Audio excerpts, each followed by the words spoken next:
Diz-nos assim a Bíblia Sagrada nesta manhã.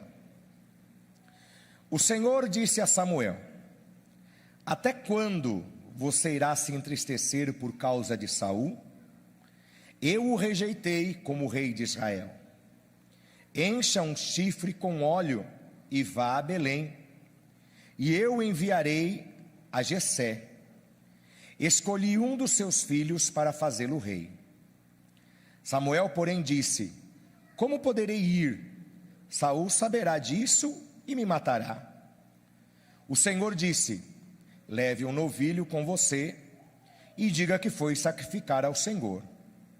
Convide Jessé para o sacrifício e eu mostrarei a você o que fazer. Você irá ungir para mim aquele que eu indicar. Samuel fez o que o Senhor disse.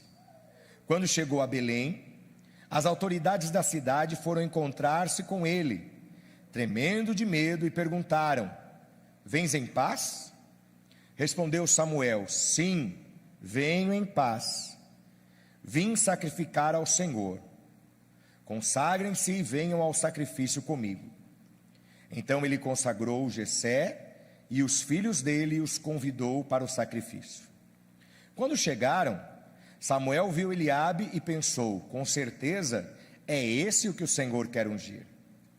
O Senhor, contudo, disse a Samuel: não considere sua aparência nem a sua altura, pois eu o rejeitei. O Senhor não vê como homem vê.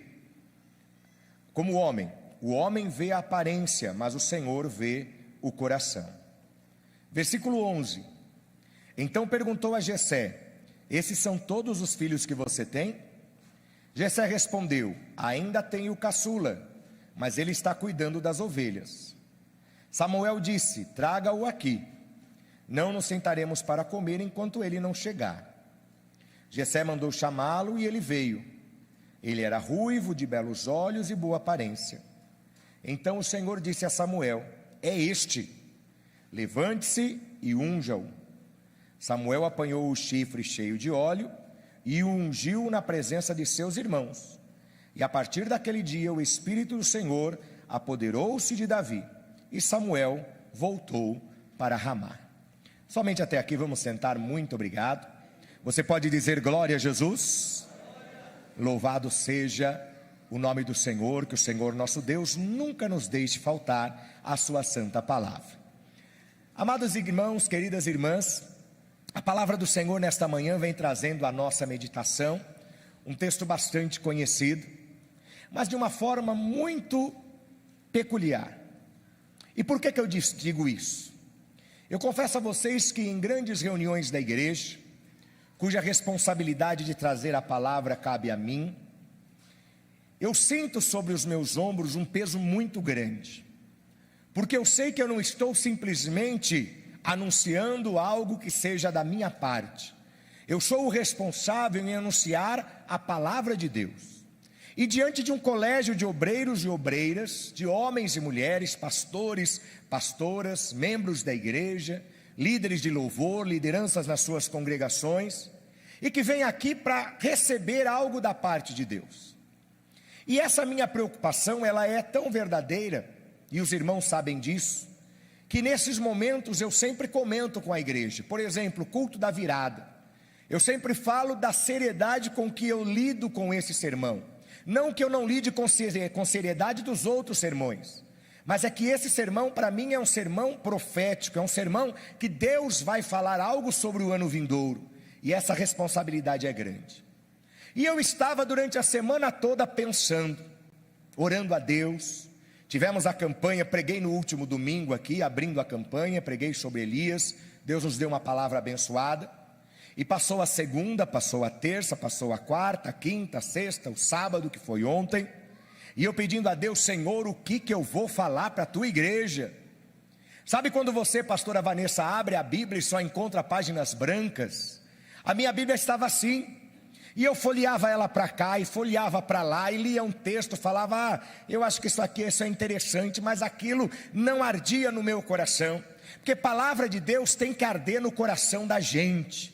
Quando você ouve o sermão tem que arder no seu coração, porque é a palavra do Senhor Deus, e isto tem que fazer diferença em nós. E fiquei passando a semana, passou o sábado, orando a Deus, falando para minhas queridas lá em casa, da minha preocupação, e chega essa madrugada, 1h da manhã, eu estou lá olhando a Bíblia. 2h da manhã, onde você estava 2h da manhã? Dormindo. E eu estava onde? Folheando a Bíblia. 3h da manhã, o que você estava fazendo? Dormindo. E eu estava fazendo o quê? Folheando a Bíblia. 4h da manhã, você estava fazendo o quê?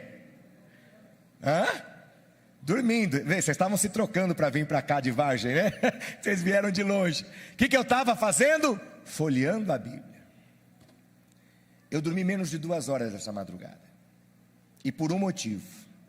Porque eu não me contentei até que a palavra de Deus ardesse no meu coração. Eu não queria trazer um sermão preparadinho, com o esboço de um sermão expositivo elaborado, com tudo certinho. Ele estaria certo, ele estaria bonito, mas eu não queria nada que não fosse a palavra de Deus.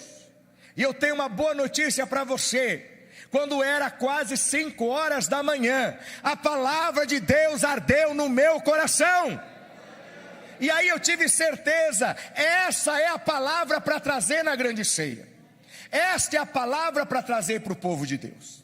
E aí o pastor Marcos Paulo vai falar: pastor Milton, mas esse texto tão conhecido, que eu mesmo já preguei 17 vezes, que eu já sei de cor, o chamado, a escolha do rei Davi, ainda quando jovem, quando Samuel vai até a casa do seu pai, chamava-se Jessé, e chegando lá, toda a história que você conhece, até chegar o momento da unção de Davi. Sim, essa história é linda e conhecida, mas não foi isso, Bruna e Bruno, que é o casal que eu nunca vou esquecer o nome, porque se eu lembrar o nome dela, eu lembro dele, e se eu lembrar o nome dele, eu lembro dela, Bruna e Bruno.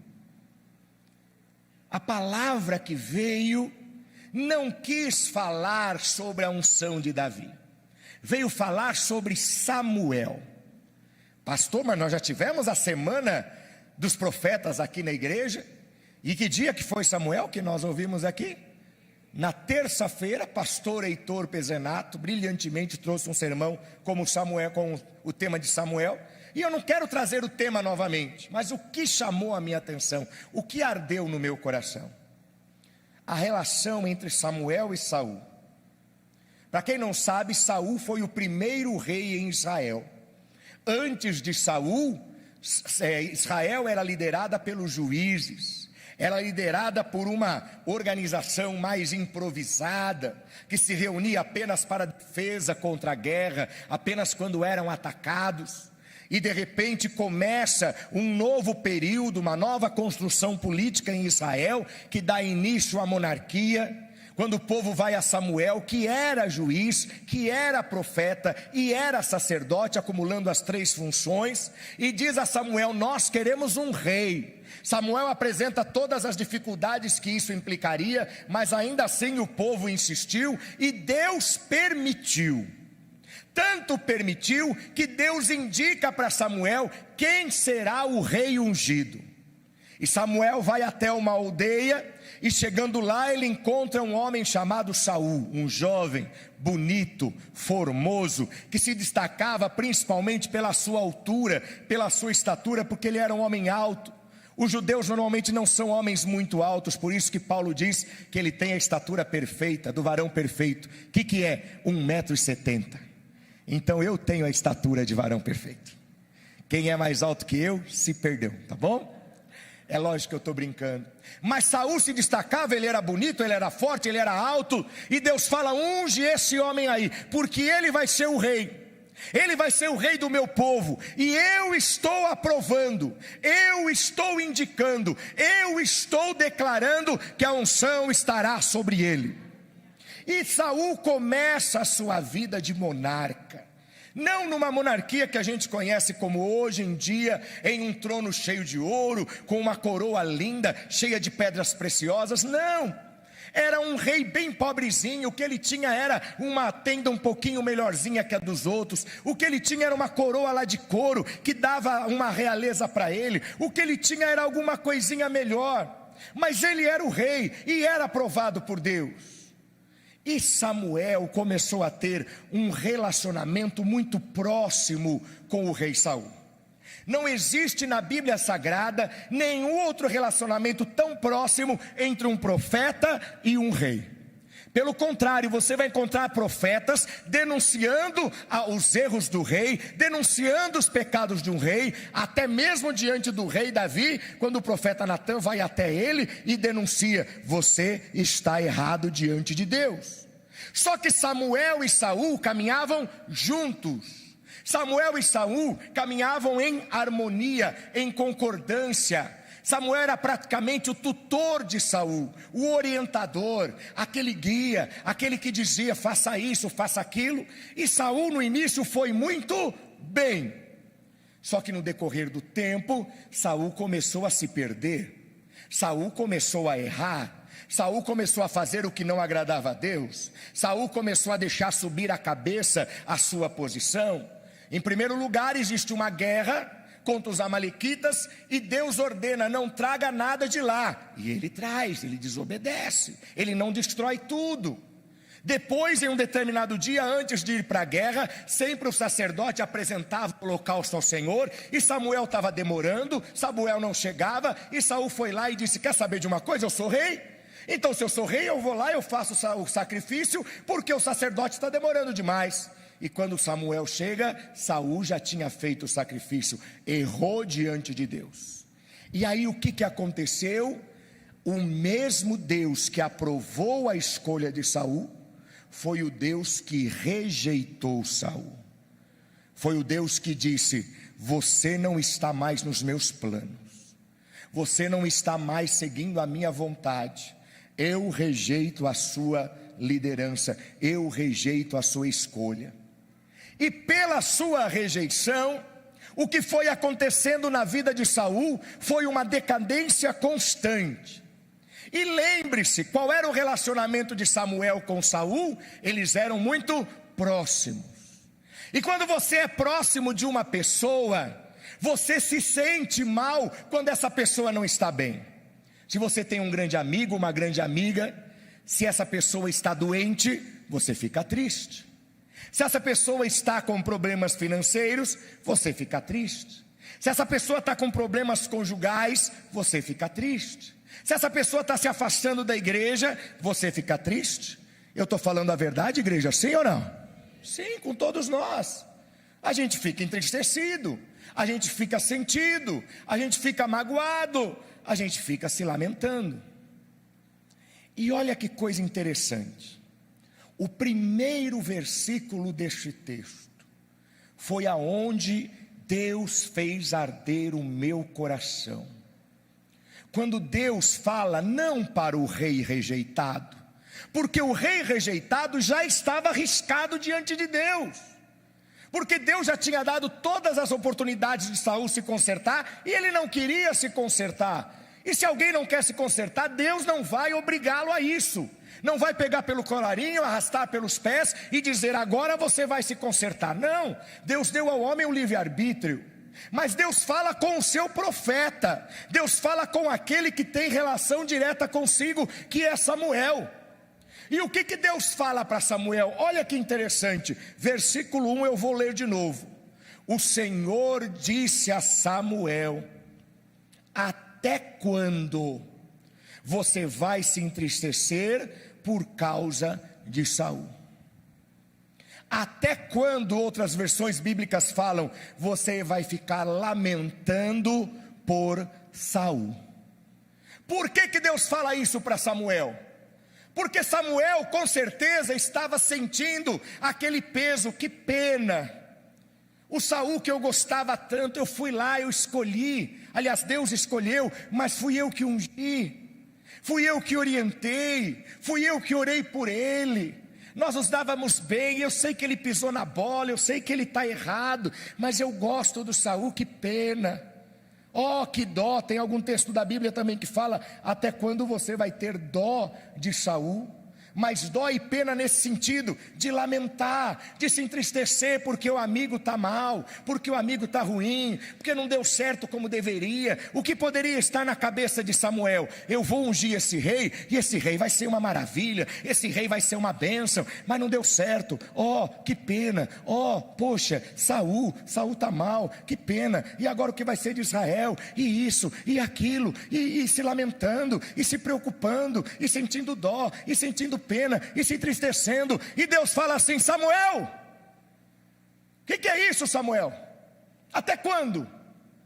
Até quando você vai ficar se lamentando pelo que aconteceu com Saul? O que aconteceu com Saul, aconteceu com ele, já foi. Olha o que diz o versículo: eu o rejeitei como rei de Israel. Acabou. Aquela situação já é passado, já é página virada, já está resolvida. Mas você, Samuel, eu ainda tenho coisas para você. O que você tem que fazer, Samuel? Encha um chifre com óleo e vá até Belém, porque lá eu o enviarei a Jessé. Eu escolhi um dos seus filhos para fazê-lo rei, e você vai ungir um novo rei para Israel. Você, Samuel, está lamentando o passado. Você, Samuel, está com dó e com pena do que aconteceu. Você, Samuel, está olhando lá para trás. E eu, teu Deus, estou dizendo: chega. Chega de ficar triste, chega de se lamentar, chega de murmurar, chega de maldizer, porque o que passou, passou. Eu ainda tenho muito o que fazer através da sua vida, Samuel. Encha logo esse chifre de azeite e vai ungir um novo rei, porque eu ainda tenho muito a te usar nas minhas mãos. Diga glória a Deus. Você percebe que foi um grande puxão de orelha de Deus na vida de Samuel? E quem disse que profeta não leva puxão de orelha? E quem disse que pastor, pastora não leva puxão de orelha? Quem diz que membro da igreja de 10, 15, 20 anos que eu sou crente não leva puxão de orelha? Quem diz que aquele irmão que tem um dízimo grande na igreja não leva puxão de orelha de Deus? Porque Deus, Ele olha para nós e Ele tem um projeto de vitória estabelecido para cada uma das nossas vidas. Se você não sabe, eu quero te dizer. Se você esqueceu, eu quero te lembrar. Deus tem um plano de vitória para acontecer através de você. Só que o que nós fazemos? Nós passamos a agir como Samuel. Ficamos lamentando as coisas que aconteceram. E quantos de nós está vivendo assim? Quantos de nós está vivendo lamentando o passado? Quantos de nós está vivendo lamentando o emprego que foi perdido? Vive lamentando a amizade que acabou. Vive lamentando um relacionamento que chegou ao fim. Vive lamentando uma oportunidade que foi perdida. Vive lamentando o que você queria que acontecesse e não aconteceu, as coisas que não deram certo, e a gente fica como Samuel, entristecido, choroso, sentindo pena até de nós mesmos, quando Deus fala para você, e a palavra é essa, preste atenção: até quando? Até quando você vai ficar nessa lamúria? Até quando você vai ficar repetindo as reclamações do passado? Até quando você vai ficar chorando por aquilo que aconteceu? O que aconteceu já aconteceu, não volta mais. Mas não se esqueça, Deus ainda tem grandes coisas para fazer através de você. Só que enquanto você ficar como Samuel, choramingando Saul, as coisas não acontecem. Olha na Bíblia. Vamos citar exemplos bíblicos. O povo sai do Egito e vai em direção à terra prometida. Só que no meio do caminho eles passam necessidade, eles passam fome, eles têm necessidade de alimentação. E o que eles começam a falar para Moisés? Qual é a reclamação deles? Ah, Moisés, mas lá no Egito Mas lá no Egito, o que tinha no Egito? Pepino. Pepino. E vamos ser sinceros, pepino é o alimento mais saboroso do mundo, igreja, sim ou não? Não é. Tem gente que nem gosta. Quem não gosta de pepino, diga amém. E quem gosta, diga aleluia. Olha, tem mais gente que gosta de pepino aí, hein? Eu como pastor, eu só gosto do pepino vegetal.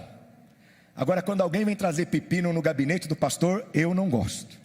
Esse eu não gosto não. Mas vamos ser sinceros, pepino não é a coisa mais saborosa do mundo. Só que lá no Egito eles olham para o pepino, que era pelo menos alguma coisa que eles tinham para comer, mas eles se esquecem que lá também tinha o chicote, lá também tinha o trabalho escravo, lá também tinha a humilhação, lá também tinha as dores. E agora eles não enxergam que eles estão caminhando em direção da terra prometida. Só que enquanto estiver olhando lá para trás, não vai chegar na terra prometida. Enquanto ficar olhando para o passado, não vai construir o seu futuro. Diga amém. Outro exemplo bíblico: Marta e Maria, irmãs de um homem famoso que foi citado no culto. Qual é o nome dele? Lázaro. Marta e Maria mandaram um recado para Jesus: Senhor, nosso irmão está doente. O que elas esperavam? Que Jesus viesse logo, rapidinho. Afinal de contas eu mandei o recado, né? Mandei recado, e naquele tempo não tinha nem WhatsApp. Se fosse o WhatsApp então, já mandei o zap para Jesus. E cadê Jesus? Passou um dia, passaram 2, passaram 3, passaram 4. O que aconteceu? Lázaro me ajuda, Lázaro morreu. E aí, se morreu, morreu, acabou. 4 dias sepultado, já cheirando mal. Quem que chega em Betânia? Jesus. Quando ele chega em Betânia, que Marta o vê, a primeira coisa que ela fala é: por que você não veio antes? Cadê você? Né, pastor Marcelo? Por que você não veio antes? Por que você atrasou? Olha o que aconteceu, nosso irmão morreu. E quando Maria também chega, a fala é a mesma: por que você não veio antes? Está atrasado, agora não tem mais jeito, estou olhando para o que aconteceu, e isso está me entristecendo. Mas olha que coisa, amados, como a tristeza nos cega, olha como a falta de fé nos cega, olha como a dó, a pena, tudo isso nos cega. Elas se esqueceram que quem estava diante delas era nada mais, nada menos do que Jesus Cristo, o Filho de Deus. Ora, não importa se ele chegou um dia depois, 3 dias depois, 5 dias depois, 10 dias depois, 3 meses depois, basta ele ter chegado, ele pode fazer todas as coisas. Mas elas não viram, elas estão olhando para trás, entristecidas. E Samuel estava assim, Samuel estava triste. Poxa, meu amigo Saul, meu afilhado Saul, olha o que ele fez, agora Deus rejeitou, que pena, não era assim que eu queria, estou triste. E Deus fala para ele: até quando você vai ficar assim? Hoje, o que o Espírito Santo me inspira a falar a você é isso.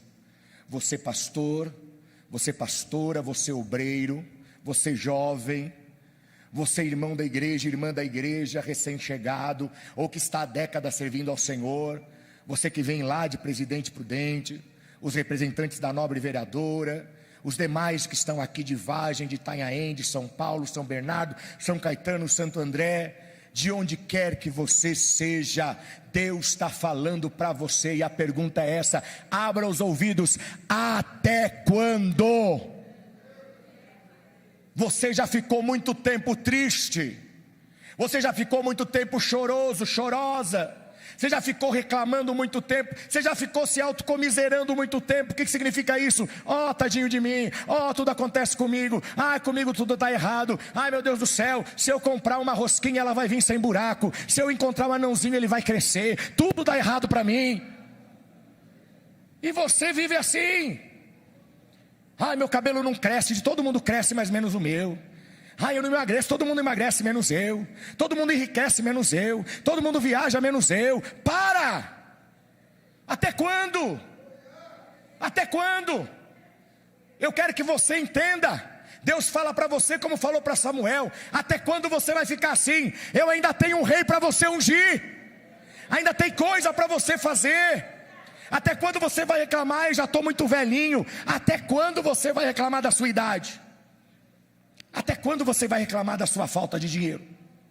Até quando você vai reclamar da sua esposa? Até quando você vai reclamar do seu marido? Até quando você vai reclamar do seu pastor? Até quando você vai reclamar da sua igreja? Deus está falando: chega! Hoje é o ponto final, porque eu ainda tenho coisas para fazer através de você. Ainda tem conquistas para serem alcançadas, ainda tem vidas para serem transformadas. Você ainda vai ter tanta experiência de vitória, que aquilo que ficou no passado será esquecido, e você vai dizer: eu vivo a plenitude da graça do Senhor na minha vida. Aplauda Jesus Cristo. Glória a Deus.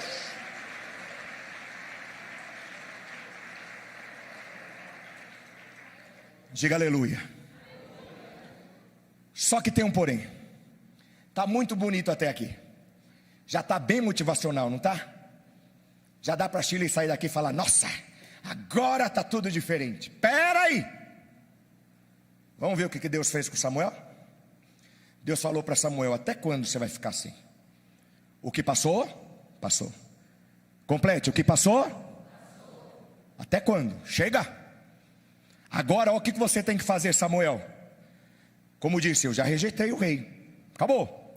Encha um chifre de óleo e vai até Belém. Ou seja, para de reclamar, para de choramingar, para de murmurar. Encha o teu chifre com óleo, encha a tua vasilha com óleo, encha você com óleo. E aí vai para fazer o que eu estou mandando você fazer. Encha a tua vasilha de óleo, porque se não tiver óleo na vasilha, você pode querer sair dessa situação terrível, mas não vai conseguir somente com a sua força. E hoje eu quero dizer para você que tem uma força sobrenatural, que vem do óleo derramado do trono de Deus, através do Espírito Santo, que Ele é uma força motriz, para que você se levante, para que você enxugue as lágrimas, para que você ajeite a roupa, para que você calce os sapatos, e para você dizer: eu vou fazer o que Deus está me mandando fazer. É assim. Você acha que carro sem combustível sai do lugar? Como é que carro sem combustível sai do lugar? Só empurrando. Quem já empurrou carro sem gasolina como eu, diga amém. Oh, irmãos, meu primeiro carro foi só Deus na causa. O marcador de combustível, viu, Fernanda? Ele vivia quebrado, ele me enganava. Como me enganava aquele marcador? Ele marcava que tinha combustível, Davi, mas não tinha. Quantas vezes eu empurrei carro sozinho nas ruas de noite. Uma vez um Santana velho, aquele modelo inicial do Santana, porque eu achava bonito, grandão, né? Que coisa, né? Por que a gente gosta de carro grande? Acho que é coisa de gente pequena, né? Gente pequena agora adora carro grande, já percebeu? Né? Quem é pequeno tem picape, quem é pequeno tem 4x4, quem é pequeno tem carrão. Agora quem é grande, né, tem carrinho pequeno. Eu não sei, não entendo isso, né? Ele nem cabe lá dentro. Esse dia eu vi uma pessoa dentro do carro, eu perguntei para minha esposa: como é que aquele homem cabe ali dentro, né? Faz parte. E sem combustível não dá, você tem que empurrar.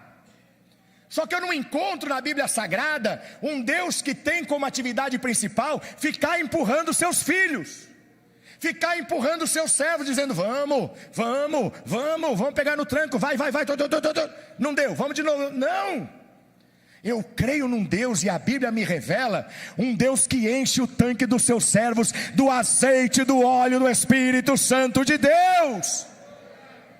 Deus não quer empurrar você, Deus quer encher o teu tanque de combustível com óleo. Porque se não tiver este combustível, você não vai conseguir sair dessa. Nunca na história da humanidade, nunca na história da humanidade, houve tantos casos de depressão como existem hoje. Nunca na história da humanidade houve tantos casos de síndrome do pânico como existe hoje. Nunca na história da igreja cristã houve tantos crentes, homens e mulheres, em depressão, com síndrome do pânico, com ansiedade aguda. Nunca houve tanta gente assim. E surge uma pergunta muito simples: por quê? Como é que o rapaz fez ontem aqui? Diga, por quê? Pronto, não vou fazer mais. Só que deu vontade de fazer, né, Rubinho? Eu não gosto de ficar assim. Aí fica estranho. Por quê? Porque é tanque vazio, gente. Tanque vazio não sai do lugar. Tanque vazio não deixa você sair da zona da depressão. Ora, Samuel estava todo deprimido lá. Ai, Saul, não deu certo. Poxa, eu ungi, eu pensei que ia ser o melhor rei. Eu pensei que ia ser o melhor que a rainha da Inglaterra. Eu pensei que ia ser o máximo, deu tudo errado. E você também vive assim. Ah, irmãos, não me pergunte por quê e não me pergunte para quem, mas eu sei que Deus está falando com gente aqui nesta manhã. Eu sei que Deus está falando com gente que está nos assistindo agora, que estava precisando ouvir uma palavra direta. Às vezes a gente é muito polido, e eu tenho esta qualidade que às vezes vira defeito, ser muito educado. Eu às vezes deixo de falar uma palavra mais dura pela minha educação, por ser uma pessoa polida, por ser uma pessoa respeitosa. Às vezes eu deixo de falar para o irmão: ô irmão, está na hora de aparecer na igreja, né? Às vezes eu deixo de falar assim, eu falo: ô irmão, estou sentindo tanta sua falta. Para pegar, né? Vai que pega aí nas entrelinhas. Mas às vezes a gente tem que falar: ô irmão, quando você vai para a igreja? Não é? Você, eu, estávamos precisando ouvir isso diretamente. Porque ora, quem aqui é melhor que Samuel? Pastor Tércio, nós conseguimos ser melhores que Samuel? Me perdoe, mas não. Você talvez se ache, mas eu garanto que eu não sou. Ninguém aqui é tão bom quanto Samuel. Gente, Samuel, entregue na casa de Deus, entregue no tabernáculo desde a infância. A dedicação da casa do Senhor, a servir ao Senhor. O cara era nada mais nada menos um sacerdote, e ao mesmo tempo juiz, e ao mesmo tempo profeta. Ninguém foi tudo isso. Quem chegou mais perto a isso foi Moisés, que também foi profeta de Deus e foi líder espiritual, foi líder civil da nação, mas ele não foi sacerdote. Sacerdote foi Arão. O cara era bom demais. O cara era assim com Deus. O cara orava e Deus mandava fogo do céu e consumia o holocausto. O cara falava com Deus. O cara ouviu a voz de Deus. Deus chamou ele pelo nome: Samuel, Samuel. Olha que lindo. Pensou se Deus chama você? Violeta, Violeta. Tem gente que chama Violeta, não tem? Tem? Rosa, Rosa. Margarida, Margarida. Só nome de flor, né? Azaleia, Azaleia. Ele ouviu a voz de Deus. E mesmo assim ele estava lá: ó, não deu certo. Olha, Saul, meu amigo, poxa, não queria. Deus fala: chega, Samuel. Para, até quando? Até quando você vai ficar nessa? Deus está falando para mim e para você: até quando? Até quando você vai chorar pelo que se perdeu? Já perdeu. Você consegue recuperar o que já perdeu? Não. Se o leite cair, se essa água cair no chão, eu consigo pegar de volta? Não. Mas olha o que Deus faz, que coisa linda. Se essa água foi embora e cair, o que Deus faz? Deus dá uma nova água. Dá ou não dá, igreja? O carro foi embora, eu não queria que ele fosse roubado. E infelizmente você não tinha seguro. Mas passou. Deus poupou a tua vida. E sabe o que Deus vai fazer? Deus vai te dar um carro novo em nome de Jesus Cristo. E eu profetizo um carro bem grandão, para você chegar no shopping e pegar 2 vagas. De tão grande que ele é. Mas não de estacionar errado, né? Misericórdia. Pelo amor de Deus, aí é feio demais. Ah, perdi o emprego. Perdeu. Passou. Chega. Ah, meu pai me fez aquilo. Ele fez isso na tua vida há 35 anos atrás.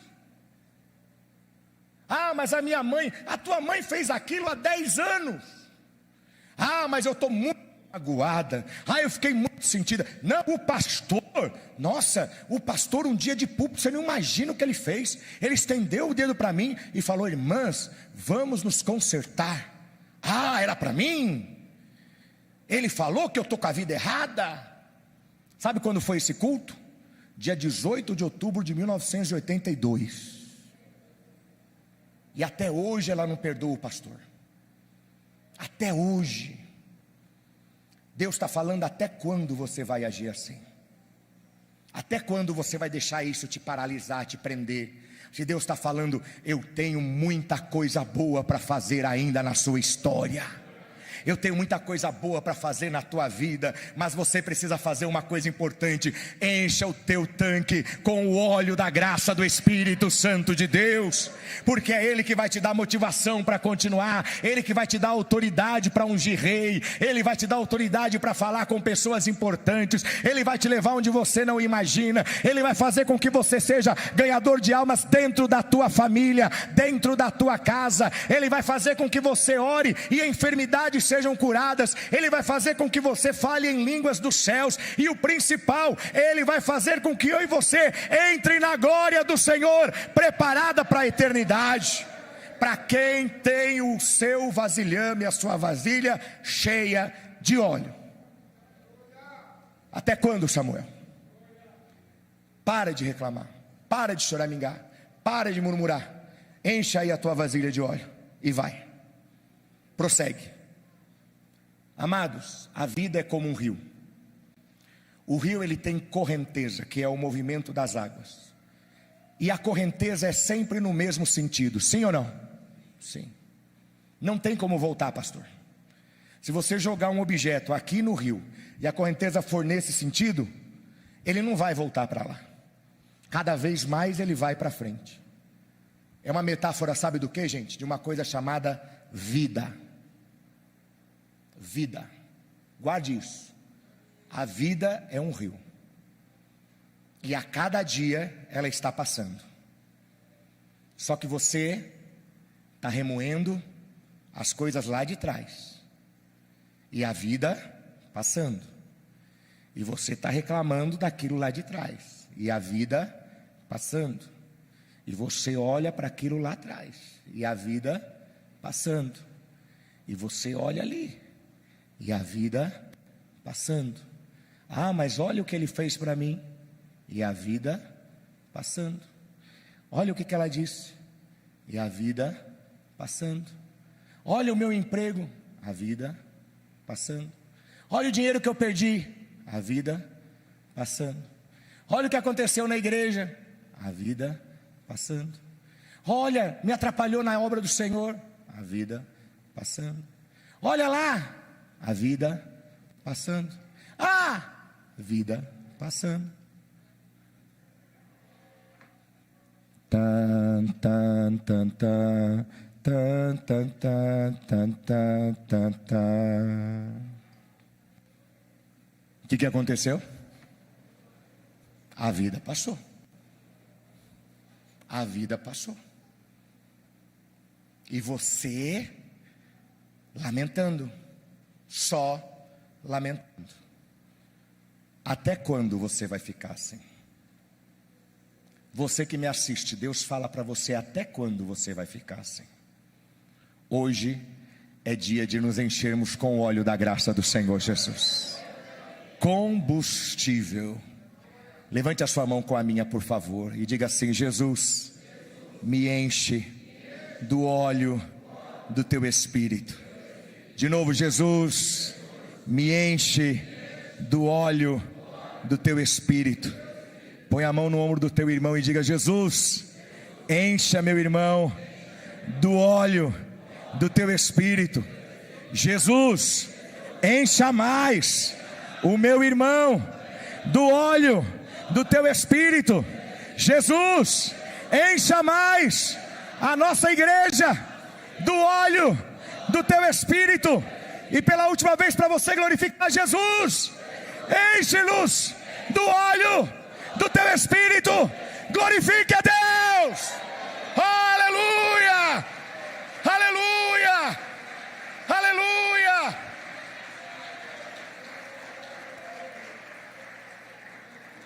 Até quando, Samuel? Enche a sua vasilha com óleo, porque você ainda tem que ungir um rei. Meu irmão, enche a tua vasilha com óleo, porque você ainda vai ganhar muitas almas para Jesus Cristo. Enche a tua vasilha com óleo, colega dirigente de igreja, porque a tua igreja ainda vai ser uma bênção e vai ser próspera. Enche a tua vasilha com óleo, porque lá no seu trabalho Deus tem promoções para te dar. Enche a tua vasilha com óleo, porque Deus vai mandar muito cliente e você vai ter que trabalhar bastante. Enche a tua vasilha com óleo, porque a sua vida nunca mais será a mesma. Aplauda o Senhor. É a palavra de Deus para nós esta manhã.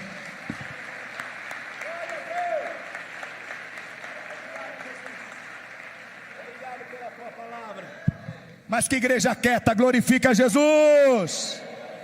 Oh, glória. Amados, eu confesso a você, 5 e pouco da manhã, pastora Francisca, 5 e pouco da manhã, eu li esse versículo, e eu ouvi como Deus falando: até quando, Milton? Até quando? Eu vou confessar para vocês, não ia falar, mas eu vou falar, uma confissão de vida.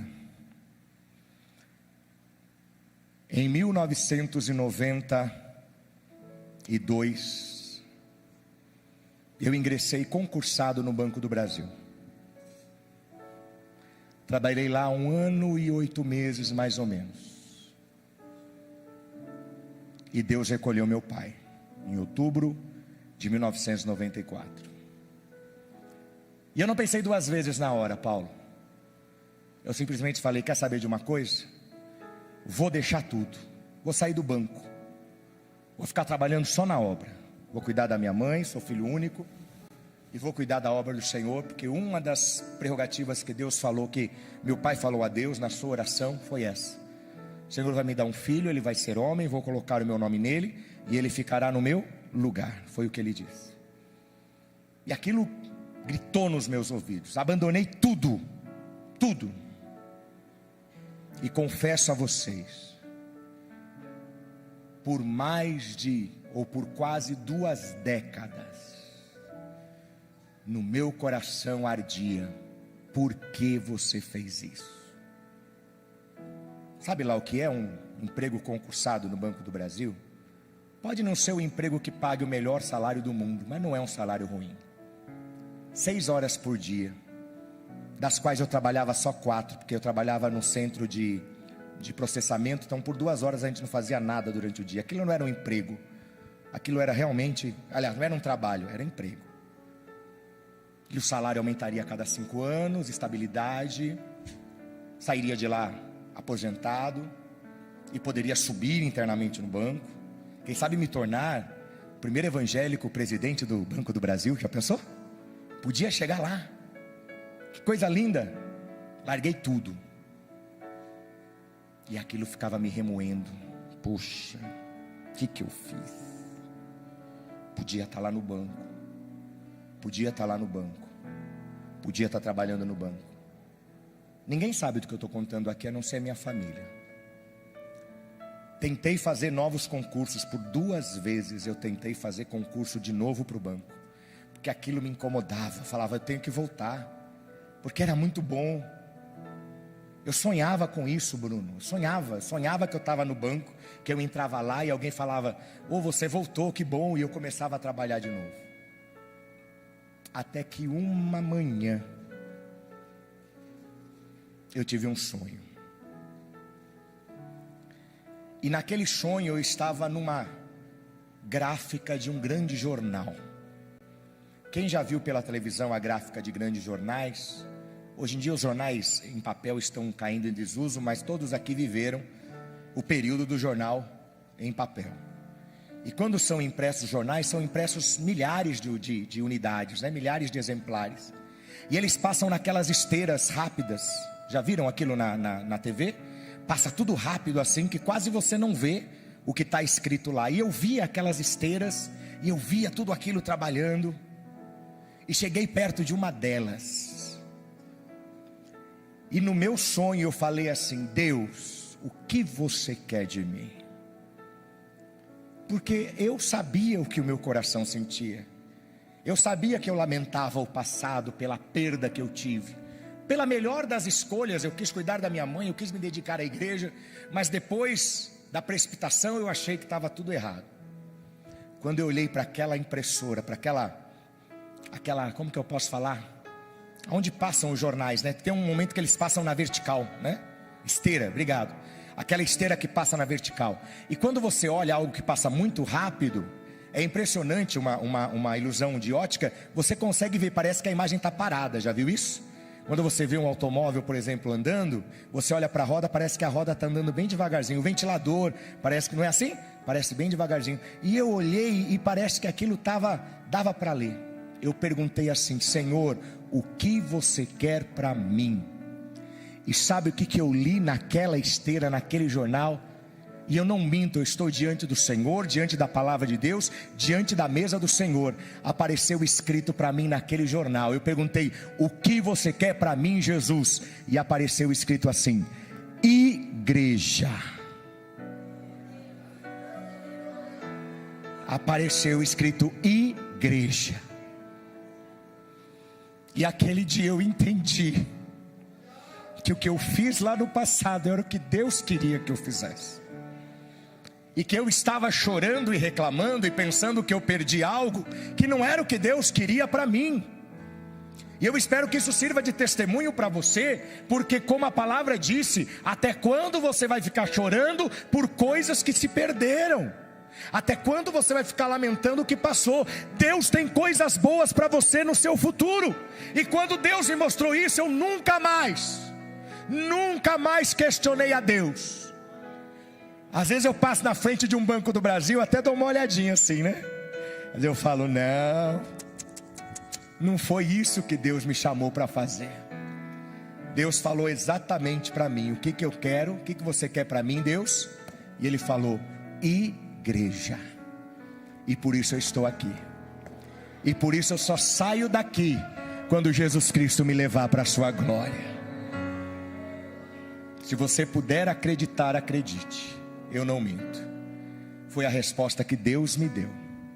E hoje Deus está te dando uma resposta, para que você deixe de lamentar o que passou, para que você se desapegue daquilo que está te prendendo lá atrás, porque o Senhor vai fazer você caminhar coisas muito lindas. O Senhor ainda tem um rei para você ungir. Dê uma salva de palmas para Jesus.